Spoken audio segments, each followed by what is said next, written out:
메시지 성경 누가복음 5장을 살펴보겠습니다. 이 장에서는 예수님이 갈릴리 호수에서 제자들을 부르시는 장면이 나옵니다. 예수님은 베드로의 배에 올라타셔서 사람들에게 하나님의 말씀을 전하신 후 깊은 곳에 그물을 던지라고 하십니다. 밤새 헛수고했던 베드로가 예수님의 말씀대로 하자 놀랍게도 그물이 찢어질 정도로 많은 물고기를 잡게 됩니다. 이로 인해 베드로와 동료들은 두려움과 경외심을 느끼며 예수님께 무릎을 꿇습니다. 그러자 예수님은 그들에게 사람을 낚는 어부가 되라고 말씀하시고 베드로와 형제들 그리고 세베대의 아들들이었던 야고보와 요한은 모든 것을 버려두고 예수님을 따릅니다. 이어서 예수님은 한 나병 환자를 고치시고 중풍병자를 고쳐주시는 장면도 나옵니다. 이 모든 기적을 통해 사람들은 예수님의 능력과 자비로움에 크게 놀랍니다. 이렇게 누가복음 5장은 예수님의 첫 제자가 된 일과 다양한 기적들을 통해 하나님의 나라와 그분의 사랑에 대해 깊이 생각하게 합니다. 메시지 성경 누가복음 5장으로 들어갑니다. 깊은 물로 나가서 그물을 내려라. 한 번은 예수께서 게네사렛 호숫가에 서 있는데 무리가 하나님의 말씀을 더 잘 들으려고 그분께로 몰려들었다. 예수께서 배 두 척이 묶여 있는 것을 보셨다. 어부들이 막 배에서 내려 그물을 씻고 있었다. 예수께서 시몬의 배에 올라타셔서 배를 해안에서 조금 떨어지게 띄우라고 부탁하셨다. 예수께서 그 배에 앉으셔서 배를 설교단 삼아 무리를 가르치셨다. 가르치기를 마치시고 나서 예수께서 시몬에게 말씀하셨다. 깊은 물로 나가서 그물을 내려 고기를 잡아라. 시몬이 말했다. 주님, 우리가 밤새도록 열심히 고기를 잡았지만 피라미 한 마리 잡지 못했습니다. 하지만 주님께서 그렇게 말씀하시니 그물을 내리겠습니다. 말을 마치시자마자 그물에 더 이상 담을 수 없을 정도로 많은 고기가 가득 잡혔다. 그들은 다른 배에 있는 동료들에게 와서 도와달라고 손짓했다.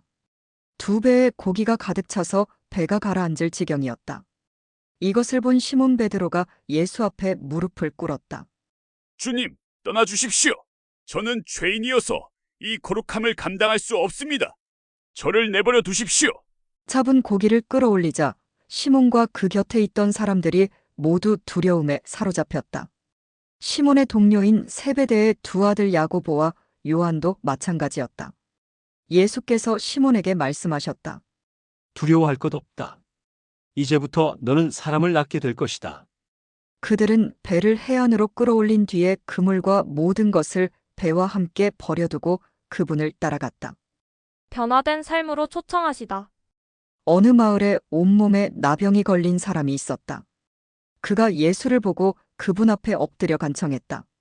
원하시면 저를 깨끗하게 하실 수 있습니다. 예수께서 손을 내밀어 그에게 대시며 말씀하셨다. 내가 원한다. 깨끗하게 되어라.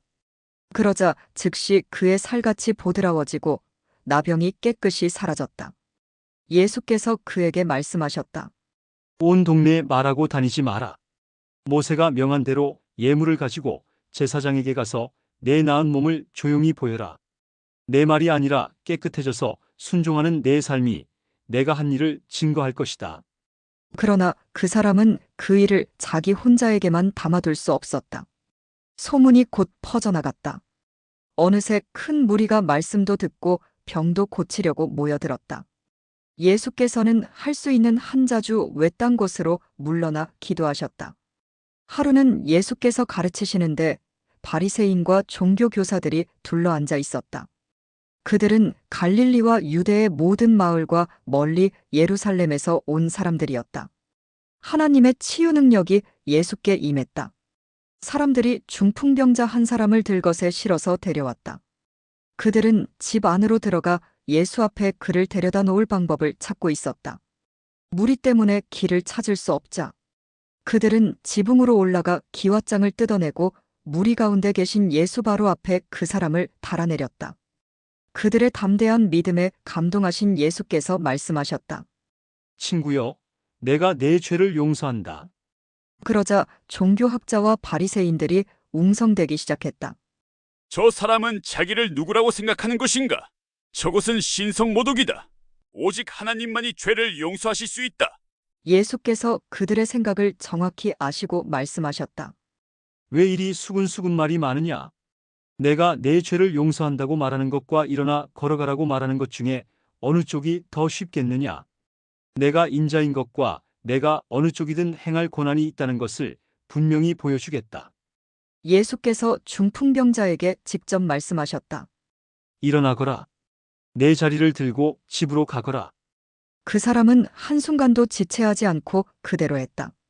일어나 담요를 들고서 하나님께 영광을 돌리며 집으로 갔다. 사람들은 도무지 믿기지 않아 자신들의 눈을 비볐다.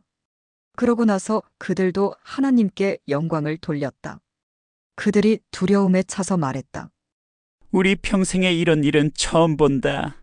2일 후에 예수께서 밖으로 나가서 레위라는 사람이 자기 일터에서 세금을 걷고 있는 것을 보셨다.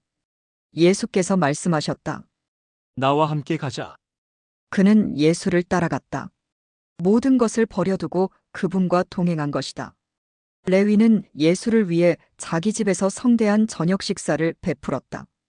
세금 징수원들과 그 밖에도 평판이 좋지 않은 인물들이 저녁 식사 손님으로 와 있었다.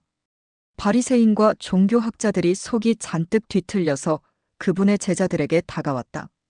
당신네 선생이 사기꾼과 죄인들과 함께 먹고 마시다니 이게 대체 어찌된 일이오? 예수께서 그 말을 들으시고 분명하게 말씀하셨다. 의사가 필요한 사람이 누구냐? 건강한 사람이냐? 병든 사람이냐? 내가 여기 있는 것은 영향력 있는 사람이 아니라 소외된 사람을 초청하려는 것이다. 변화된 삶, 곧 안과 밖이 모두 변화된 삶으로 그들을 초청하려는 것이다. 그들이 예수께 물었다. 요한의 제자들은 금식하고 기도하는 것으로 잘 알려져 있습니다. 바리새인들도 그렇습니다. 그런데 당신은 잔치에서 보내는 시간이 대부분인 것 같은데 어찌된 일입니까? 예수께서 말씀하셨다. 즐거운 결혼식 중에는 빵과 포도주를 아끼지 않고 실컷 먹는다. 나중에 허리띠를 졸라맬 일이 있을지 모르지만 지금은 아니다. 신랑 신부와 함께 있는 동안에는 즐겁게 보내는 법이다. 금식은 신랑이 가고 없을 때 시작해도 된다. 정겨운 축하의 모닥불에 찬물을 끼얹는 사람은 없다. 하나님 나라가 임한다는 것은 바로 이런 것이다. 멀쩡한 스카프를 잘라서 낡은 작업복에 대고 깁는 사람은 없다. 서로 어울리는 천을 찾게 마련이다. 낡고 금이 간 병에는 포도주를 담지 않는 법이다. 새로 담근 포도주는 단단하고 깨끗한 병에 담는다. 그리고 잘 묵은 고급 포도주를 맛본 사람은 덜 묵은 포도주를 찾지 않는다.